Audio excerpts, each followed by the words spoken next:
The 105mm light artillery gun, a formidable weapon with an incredible range.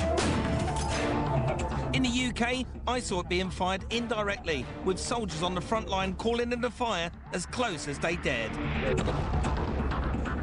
You can feel that actually go through your body. But the gun can also be used at close quarters. For that, it's placed on a high vantage point from where it can rain down heavy shells directly onto the target area, like a giant sniper rifle.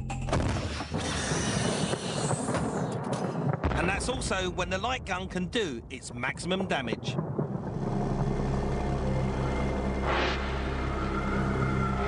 While defending the new front line around Musakala, the Allies decided to position a 105 light gun on the top of this mountain. Not an easy operation. That's Roshan Tower up there, and that's a steep climb we've got to make.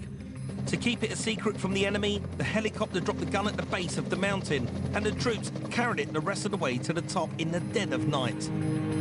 As Major Johnny Longbottom explains, it was no easy task.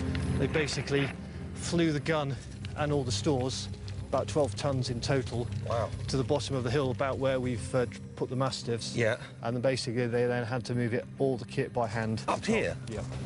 It's called a light gun, but I can assure you... It's not light? It's not very light, no. Did the Taliban know that the gun was going up there? Well, they didn't know, but obviously there's always the threat of Taliban around, so they basically got it up as quickly as they possibly could. Retracing their footsteps, I'm beginning to realise what an extremely dangerous operation that must have been for our boys.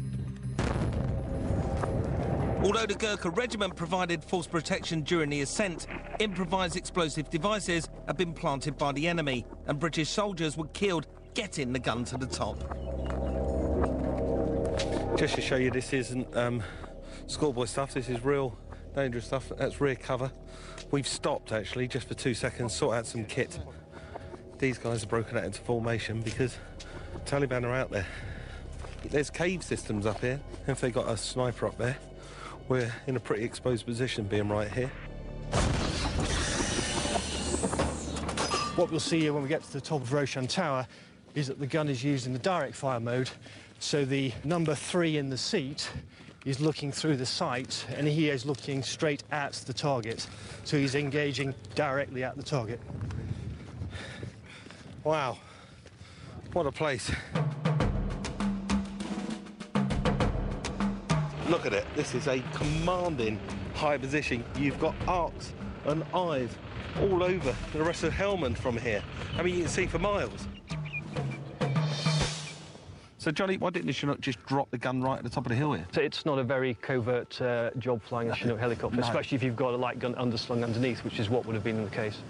To have the gall, the guts and the determination to drag 12 tons of gun, ammunition and this garrison up here. It's beyond belief, isn't it?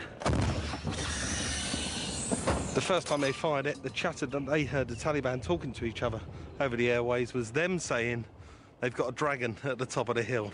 So we're going to see the dragon gun in action. Load! That's it. Command went out to load. That's AD, who's the gun operator, shouting to his troops. On the tips of the shell, HE. Charge. High explosive. Correct.